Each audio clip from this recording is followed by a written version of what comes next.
She doesn't ask these questions because she's curious. She asks because she's testing whether you're real, whether you've lived enough to see through her games, whether you'll crack under pressure like the younger guys always do. And here's what most men miss. When a woman is drawn to an older man, it's not about money or status or some daddy issue the internet loves to talk about. It's about something deeper. She's looking for someone who doesn't need her validation to feel like a man. Someone who's already been broken by life and put himself back together. Someone who won't flinch when she pushes. And she will push. Because younger women who desire older men aren't looking for a boyfriend. They're looking for a man who's already survived what most guys are still running from. So she tests. Not with games. With questions. 2 specific questions that sound innocent on the surface, but are designed to reveal everything about who you really are.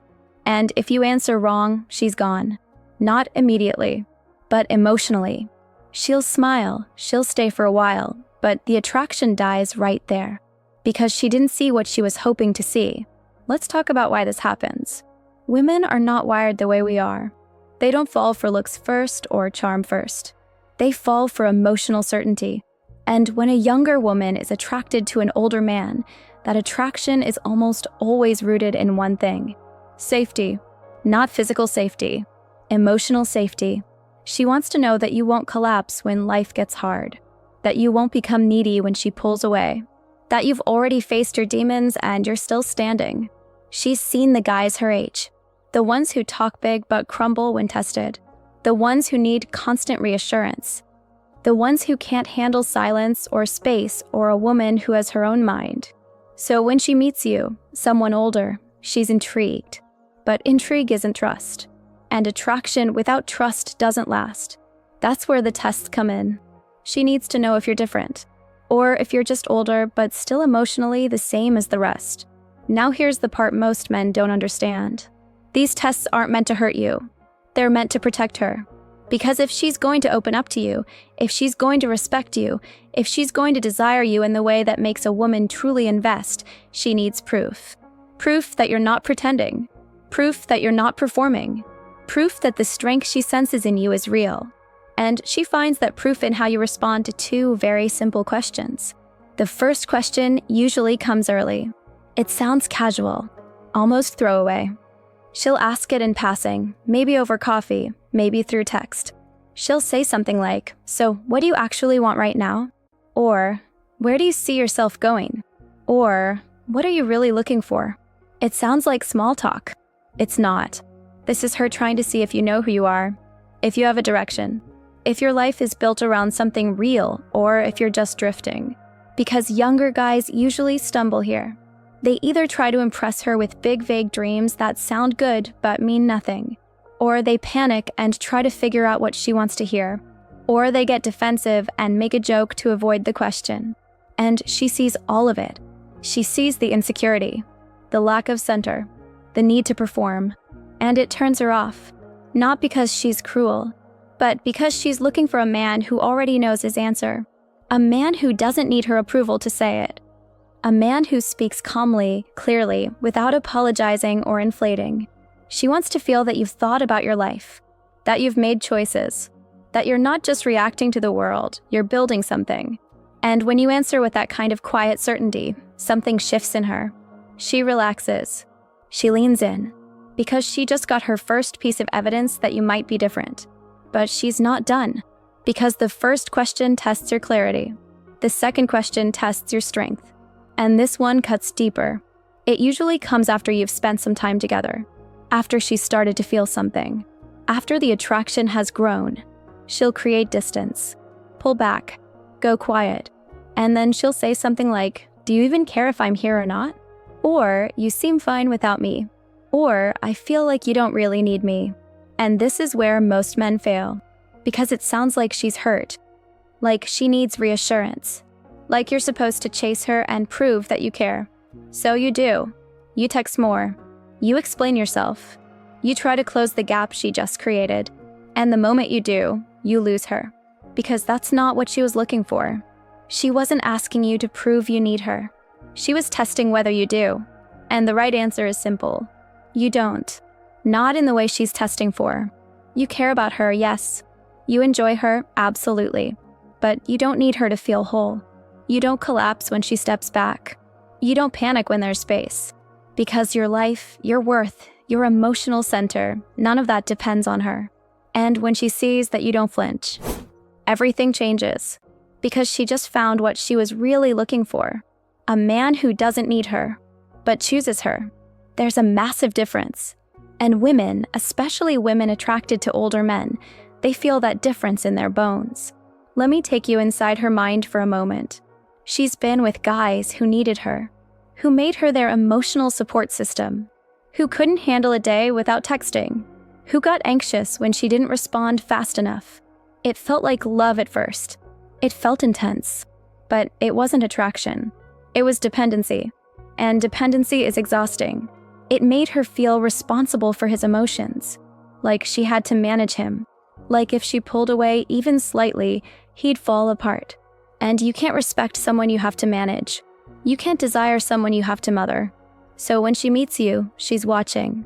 She's waiting to see if you're going to do the same thing. If you're going to lean too hard. If you're going to make her the center of your world before she's earned it. And if you do, she's out. Not loudly, quietly. She'll stop initiating. She'll stop investing.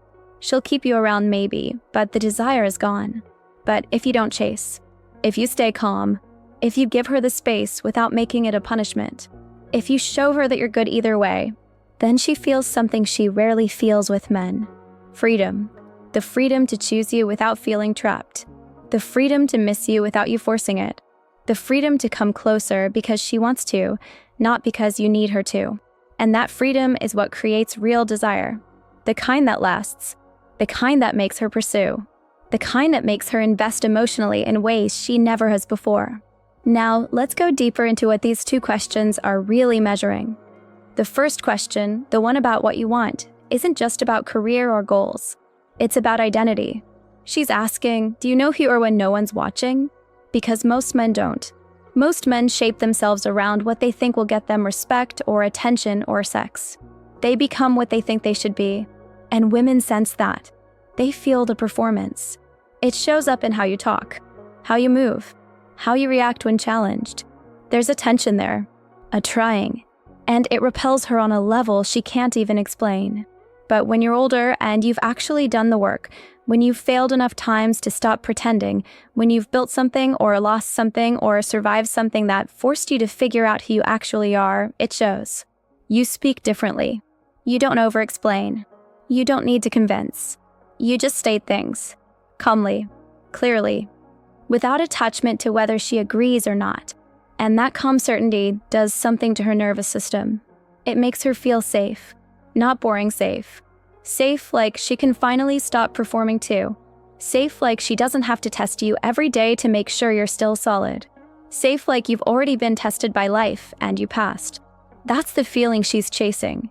And the first question is her way of checking if that feeling is real or just something she projected onto you. Now the second question, the one about whether you need her, that one goes even deeper. Because this is where she finds out if you're truly different or just better at hiding the same neediness. Here's what happens in her mind when she pulls back. She's creating space on purpose. She wants to see what you do with it. Do you fill it with anxiety? Do you reach out trying to fix something that isn't broken? Do you suddenly become more available, more affectionate, more attentive, thinking that's what she wants? Or do you just continue living? Do you stay in your frame? Do you trust that if she needs space, she'll take it, and if she wants to come back, she will? Most men fail here because they think pulling back means she's losing interest. So they panic. They try to re-engage. They ask what's wrong. They try to create connection. And all of that confirms her fear, that you're like the rest, that you can't handle her rhythms, that you need her validation to feel secure. But if you don't react, if you just let her breathe, if you stay busy with your own life, your own purpose, your own growth, if you're warm when she reaches out but you're not waiting by the phone, then she realizes something powerful. You're not playing games. You're not using silence as a weapon. You're just genuinely okay. And that realization flips everything. Because now she's the one wondering. She's the one checking her phone. She's the one feeling the gap. And instead of you chasing her, she starts coming back to you. Not because you manipulated her, but because you gave her what most men can't: the space to choose. And when a woman chooses you freely, without pressure, without neediness, without you performing, that's when she invests her heart. That's when the attraction becomes something deeper, something real. Now let me tell you where most men get this wrong. They think being older automatically makes them more attractive. It doesn't. Age alone means nothing. What matters is what you did with that time. Did you grow? Did you build something? Did you face yourself? Or did you just get older while staying emotionally the same? Because she can tell the difference in the first conversation. She can feel it in the way you hold eye contact, in the way you listen without trying to fix, in the way you don't rush to fill silence, in the way you talk about your past without bitterness or bragging. These things can't be faked. And women who are drawn to older men, they're not drawn to age. They're drawn to evidence of growth, evidence that you've been humbled, that you've lost something and survived it, that you've learned to be alone without being lonely, that you've stopped seeking permission to take up space. And if you haven't done that work, if you're just older but still desperate for validation, still reactive, still shape-shifting to please people, she'll see it immediately. And she'll walk. Because she's not looking for potential. She's looking for proof. Now here's the part that might sting, but you need to hear it. If you've been feeling overlooked by women, if you've been wondering why younger women don't take you seriously, if you've been frustrated that your age doesn't seem to matter, it's probably because you're still operating like a younger man.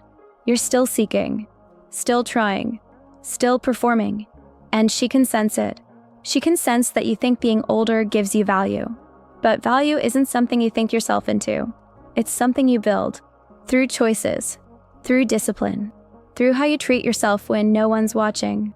And if you haven't built that, if you're still waiting for someone to see you and make you feel like you matter, then you're not ready for the kind of woman who desires older men.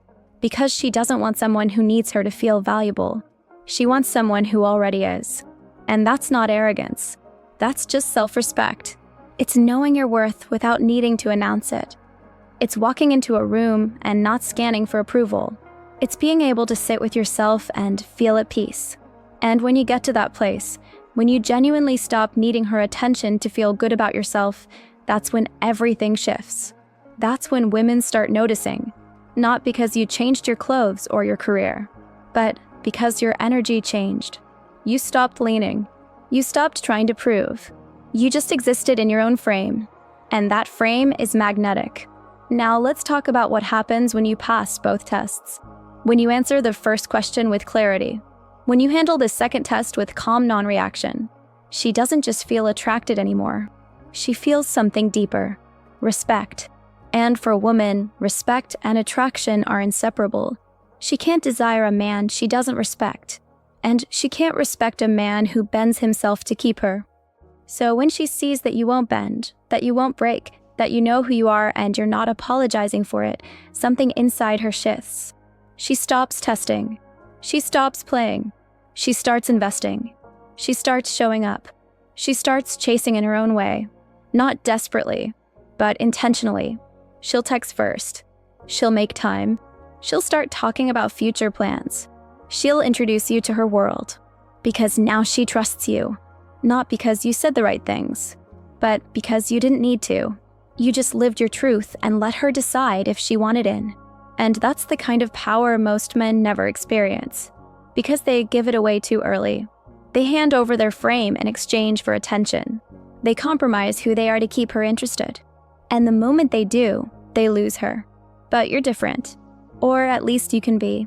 If you're willing to do the work. If you're willing to stop chasing and start building. If you're willing to face the uncomfortable truth that maybe you've been looking for someone to complete you instead of becoming complete on your own. Because here's the reality. The women worth having don't want to complete you. They want to join you. They want to walk beside a man who's already going somewhere. A man who has a mission that's bigger than her. A man who loves her but doesn't need her to survive. And if you're not that man yet, that's okay. But you need to stop pretending you are. You need to stop looking for shortcuts. Stop looking for lines or techniques or ways to seem like you have your life together. And actually get your life together. Build something you're proud of. Develop a skill that matters to you. Get your body right. Get your mind right. Get your space right. Learn to be alone without distracting yourself every 5 minutes. Learn to sit with discomfort. Learn to say no. Learn to walk away from things that don't serve you, even when it hurts. Because that's what she's looking for. Not perfection, but proof that you're serious about yourself. Proof that you respect yourself enough to have standards. Proof that you've stopped waiting for life to happen and started building it with your own hands. And when you become that man, you won't need to wonder if you passed her tests. Because you'll already know. You'll see it in how she looks at you, how she talks to you, how she makes space for you in her life without you asking. And that's when you realize the whole game was never about her. It was always about you. About whether you respected yourself enough to stop performing and start living. And once you understand that, everything changes. You stop seeing her tests as rejection. You start seeing them as clarity. She's just helping you see where you're still weak, where you're still seeking validation, where you're still pretending instead of being. And if you're honest with yourself, you'll thank her for it. Because every test you fail is a lesson. Every moment you react instead of respond is showing you where you need to grow. And growth is the entire point, not just to attract her, but to become someone you actually respect when you look in the mirror. Someone who doesn't need anyone's permission to feel good about who he is. Someone who's walked through fire and came out stronger. That's the man she's searching for. And if you're not him yet, don't fake it. Just start building. Start today. Start with the smallest thing. Clean your room. Go to the gym. Finish that project you've been putting off. Stop watching videos hoping someone will give you a magic answer and actually do the work. Because here's what no one tells you. The moment you stop looking for her and start focusing on yourself, she shows up. Not because you're using some reverse psychology trick, but because your energy shifted. You stopped radiating mead. You started radiating purpose. And purpose is rare. Purpose is attractive. Purpose makes people want to be around you because they feel the aliveness in you. And women, especially the ones mature enough to desire older men, they're drawn to that aliveness like nothing else. They've been around men who are alive on the surface, but dead inside. Men who look good on paper, but have no fire. Men who say the right things, but have no conviction behind their words. And it bores them. It repels them. But when they meet a man who's actually living, who's building, who's pursuing something that matters to him, who doesn't stop his entire life just because she walked into it, they feel it. And they want in. Not to distract you. Not to become your whole world. But to be part of something real. To walk next to a man who's going somewhere. And that's the relationship worth having. Not the one where she completes you, but the one where two whole people choose each other and build something greater than themselves. So if you've been feeling stuck, if you've been feeling invisible, if you've been wondering why women don't see your value, stop waiting for them to see it. Start building it. Build it so undeniably that you see it first. Build it so clearly that you don't need her validation. Build it so strongly that when she tests you, you don't even notice. Because you're too busy living. And that's when she stops testing. That's when she starts trusting. That's when the dynamic flips and she's the one hoping you choose her. Not because you played games, but because you became rare. You became the kind of man most women meet maybe once or twice in their lifetime. The kind who doesn't need her but genuinely wants her. The kind who's strong enough to lead but secure enough to let her breathe. The kind who's been broken and put himself back together without blaming the world. That man is powerful, not because he's loud, but because he's quiet. Not because he's trying, but because he's certain. And certainty in a world full of confusion is magnetic. So stop chasing. Stop trying to figure her out. Stop obsessing over what she meant by that text. Start obsessing over who you're becoming. Start obsessing over your purpose, your health, your growth, your peace, and watch how everything else falls into place. Not because you stopped caring, but because you started caring about the right things. You started caring about yourself. And when a man truly cares about himself, when he protects his energy, his time, his peace like it's sacred, women notice. They feel the difference. They feel that they're not dealing with someone they can manipulate or control or shape into what they need. They're dealing with someone who's already whole. And that's attractive. That's rare. That's what makes her want to stay. So here's my question for you. Are you living like a man who knows his worth? Or are you still waiting for someone to give it to you? Think about that. Be honest. And if the answer stings, good. Let it sting. Let it push you to change. Because you're capable of so much more than you're settling for. You're capable of becoming the kind of man women respect, desire, and choose over and over again. Not because you're perfect, but because you're real. And real is what she's been searching for all along. Drop a comment below and tell me, have you ever been tested like this? Did you pass or did you chase? And what are you building right now that's bigger than any relationship? Let's talk about it.